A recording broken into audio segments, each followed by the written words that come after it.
अजीब बात है, आखिर ये सभी जुगनू आ कहां से रहे हैं? जितनी तादाद में ये सारे जुगनू यहाँ पर मौजूद हैं, उसे देखते हुए यहाँ आसपास जरूरी कोई नेस्ट होना चाहिए। लेकिन हम लोगों ने भी चलते चलते करीब 1000 मील की दूरी तो तय कर ली ही होगी। हम लोग इतने समय से चल रहे हैं, लेकिन हमें तो आसपास यहाँ पर किसी भी नेस्ट का कोई भी नामो निशान तक नहीं दिखाई दिया। तो फिर दिन के समय ये सब कहाँ छुपे रहते हैं? कंफ्यूज होता हुआ वीर जीरो से कहता है, हो सकता है कि ये सब इन्हीं फूलों के अंदर ही रहते हो। वीर की बात सुनकर जीरो अपनी राय उससे शेयर करती है, पर ऐसा कैसे पॉसिबल हो सकता है? जीरो की बात सुनकर वीर ना में अपना सर हिलाते हुए उसके सजेशन को रिजेक्ट कर देता है। वीर के हिसाब से जीरो का दिमाग कुछ ज्यादा ही इमेजिन कर रहा है, क्योंकि ये सभी जुगनू खुद को इन फूलों के अंदर किस तरह से छुपा सकते हैं। लेकिन फिर भी इस बात को कंफर्म करने के लिए वीर एक फल काटता है और एक बार फिर से उस फल से वही बदबूदार लिक्विड निकलने लगता है जो उस समय निकला था जब वीर पहली बार इस जंगल में आया था और उसने अपना पहला फल काटा था। मेरे ख्याल से हमें रात में भी आगे चलते रहना चाहिए। अगर हम अब सुबह तक चलते रहते हैं तो हो सकता है कि हम ये देख पाएं कि दिन के समय ये सभी जुगनू रेस्ट करने के लिए कहाँ जाते हैं। वीर जीरो से कहता है और वीर का आइडिया सुनकर जीरो काफी ज्यादा इंटरेस्टेड हो गई थी और इसीलिए वो उसकी बात मानते हुए कॉन्फिडेंटली हाँ में सर हिलाती है। और इसी तरह से वो दोनों ऐसे ही आगे बढ़ते हुए उन सभी चमकदार फूलों को और शहद को कलेक्ट करने में बिजी सभी जुगनुओं को ऑब्जर्व करने लगते हैं जो इस समय उनके चारों तरफ हर डायरेक्शन में फैले हुए थे। लेकिन फिर कुछ देर के बाद उन दोनों ने इतने जुगनू देख लिए थे कि उस नज़ारे ने अपना चार्म खो दिया था और इसलिए अब वीर और जीरो बोर हो गए थे। लेकिन सूरज की पहली किरण के निकलने के साथ ही वीर और जीरो इस बात का खास ध्यान रखते हैं कि वो अपने सामने मौजूद सभी जुगनुओं को बहुत ही ध्यान से ऑब्जर्व करें और ये देखें कि आखिर वो सब के सब जुगनू जाते कहाँ हैं। लेकिन सरप्राइजिंगली सूरज के उगने के साथ ही वो सभी जुगनू वापस से उन फूलों के अंदर चले जाते हैं। जुगनुओं के उन फूलों के अंदर जाते ही वो सभी फूल अपनी अपनी पंखुड़ियां सिकोड़ लेते हैं और एक बार फिर से मुट्ठी के साइज का फल बन जाते हैं जिसके बीचों बीच वो जुगनू मौजूद थे। तो ये जुगनू वाकई में इन फूलों के अंदर छुपे रहते हैं, ठीक वैसे ही जैसा जीरो ने कहा था। अपनी आंखों के सामने के नज़ारे को सरप्राइज के साथ देखते हुए वीर मन ही मन सोचता है और जैसे ही वीर के मन में यह ख्याल आता है वो कुछ और फल तोड़कर उन्हें काटता है और उसमें से निकलने वाले बदबूदार लिक्विड को सूंघता है। लेकिन उस फल को अच्छी तरह से डाइसेक्ट करने के बावजूद वीर को उसके अंदर कोई भी जुगनू नजर नहीं आता है। बड़ी अजीब बात है, मैंने खुद अपनी इन्हीं दो आंखों से उन जुगनुओं को इन फूलों के अंदर जाते हुए देखा है, फिर इन फलों को काटने पर मुझे इनके अंदर जुगनू नजर क्यों नहीं आ रहे हैं? कहीं ऐसा तो नहीं कि इन फलों के अंदर से निकलने वाला ये बदबूदार लिक्विड खुद जुगनू ही है? अगर ऐसा है तो इसका मतलब तो यही हुआ कि ये जुगनू इन फूलों के अंदर ग्रो करते हैं, लेकिन फिर रात के समय ये जो शहद इकट्ठा करते हैं उसका ये क्या करते हैं? कंफ्यूज होता हुआ वीर मन ही मन सोचता है।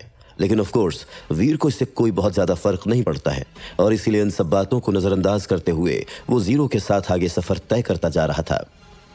उस दिन आधी दोपहर बीत जाने के बाद वीर को अपने सामने एक बड़ा सा फ्रूट ट्री नजर आता है जो बाकी पेड़ों के मुकाबले कुछ ज्यादा ही बड़ा था और देखने में किसी छोटी पहाड़ी के जैसा लग रहा था। हालांकि बाकी पेड़ों की तरह ही उस पेड़ पर भी काले रंग के फल उगे हुए थे, लेकिन फर्क सिर्फ इतना था कि इस पेड़ के फल बाकी पेड़ों के फलों के मुकाबले कहीं ज्यादा बड़े थे। उस पेड़ का हर एक फल चौड़ाई में करीब 1 मीटर का था। कहीं मैं किसी फ्रूट गाला में तो नहीं आ गया हूँ? ऐसा कैसे हो जाता है कि बार बार मेरा सामना इन स्पेशल फ्रूट कॉम्पिटिशन से हो जाता है? उस बड़े से पेड़ के करीब पहुंचते हुए वीर मन ही मन सोचता है, वहीं रुक जाओ। जैसे ही वीर उस बड़े से पेड़ के करीब पहुंचता है एक आवाज उसे अपने कदम वहीं पर रोकने के लिए कहती है। अपने पीछे से आती हुई आवाज को सुनकर वीर उसकी तरफ पलटता और देखता है कि उस पेड़ से कुछ ही दूरी पर एक इंसानी लड़की खड़ी होकर उनकी तरफ वेव कर रही है। उस लड़की को देखकर वीर काफी ज्यादा सरप्राइज्ड हो गया था, क्योंकि उसने उस एरिया में किसी दूसरे इंसान को देखना एक्सपेक्ट ही नहीं किया था। और अगले ही पल वीर अपने जूनियर गोल्डन शेर को उस लड़की की तरफ जाने के लिए कहता है, क्या हुआ दोस्त, तुमने मुझे उस पेड़ के करीब जाने से क्यों रोका? उस लड़की की तरफ जाते हुए वीर उससे पूछता है। वो लड़की एक टिपिकल एलिगेंट लेडी जैसी नजर आ रही थी, जिसकी उम्र ज्यादा से ज्यादा 40 साल की होगी, लेकिन ऑफ कोर्स इस दौर में ह्यूमंस के लाइफ स्पैन को नजर में रखते हुए ये उम्र कम ही मानी जाएगी। वैसे भी फिजिकली वो 20 साल से ज्यादा की नहीं लग रही थी। वहां पर मत जाओ, अगर तुम वहां पर गए तो अपनी जान से हाथ धो बैठोगे। वीर नोटिस करता है कि वो लड़की बहुत ही घबराई हुई लग रही थी और उसे ऐसे देखकर वीर और भी ज्यादा कंफ्यूज हो जाता है। जान से हाथ धो बैठूंगा मतलब?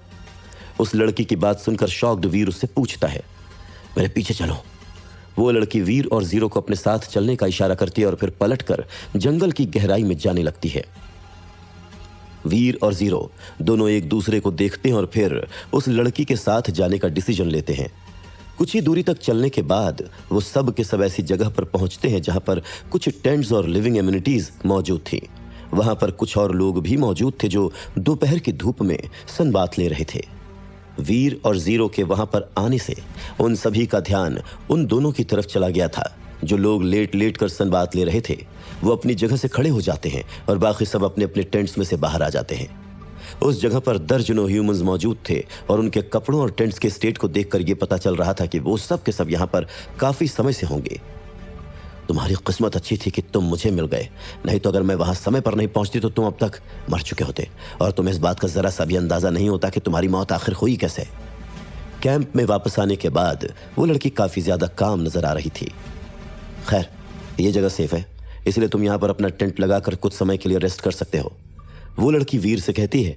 और उस लड़की की बात सुनकर वीर का कंफ्यूजन और बढ़ जाता है। क्यों? आखिर यहां पर चल क्या रहा है? कंफ्यूजन के साथ उस लड़की को देखते हुए वीर उससे पूछता है, तुम लोगों को पता नहीं है क्या कि ये एक डार्क हॉन्टेड फॉरेस्ट है? वीर का कंफ्यूजन देखकर वो लड़की शॉक्ड होते हुए उससे पूछती है। कैंप में मौजूद बाकी के लोग भी वीर और उसके साथियों को बहुत ही ज्यादा क्यूरियोसिटी के साथ देखने लगते हैं। नहीं, मुझे इसका कोई भी आइडिया नहीं है। मैं अच्छी खासी दूरी तय करके यहाँ तक आया हूँ, लेकिन मुझे कहीं से भी ये नहीं लगा कि ये जंगल किसी भी तरह से बदनाम है। उस लड़की की बात सुनकर वीर ना में अपना सर हिलाते हुए उससे कहता है, ओह, तुम बेचारों की किस्मत कितनी खराब है। ज्यादातर लोग जो इस जंगल में घूमते हुए आए हैं उन्हें यहाँ से बाहर जाने का कोई रास्ता नहीं मिला है। एक गहरी सांस लेते हुए वो लड़की वीर से कहती है, यहाँ से कभी बाहर नहीं निकले? उस लड़की की बात सुनकर वीर काफी ज्यादा शॉक्ड था। उसे चाहकर भी इस बात पर भरोसा नहीं हो रहा था कि एक जंगल ने उसे ट्रैप करके उसका वहां से जाना रोक रखा है। लेकिन फिर वीर यह भी जानता था कि अगर वो यहां से चलकर नहीं जा सकता तो कम से कम वो वहां से उड़कर तो जा ही सकता है। चाहे ये जगह कितनी ही अजीब और क्रीपी क्यों ना हो, लेकिन एक फॉरेस्ट के लिए विंग्स के साथ एक एलियन या इंसान को ट्रैप करना इम्पॉसिबल होगा। तुम्हें वाकई में इस बात का कोई आइडिया नहीं है कि तुम लोग कहां आकर फंस गए हो, है ना? तुम दोनों बहुत ही कम उम्र के नजर आ रहे हो और तुम दोनों का इस जगह पर एंटर करना और अपनी बुरी किस्मत के घेरे में फंसना वाकई में बहुत दुख की बात है, बहुत ही ज्यादा दुख की बात।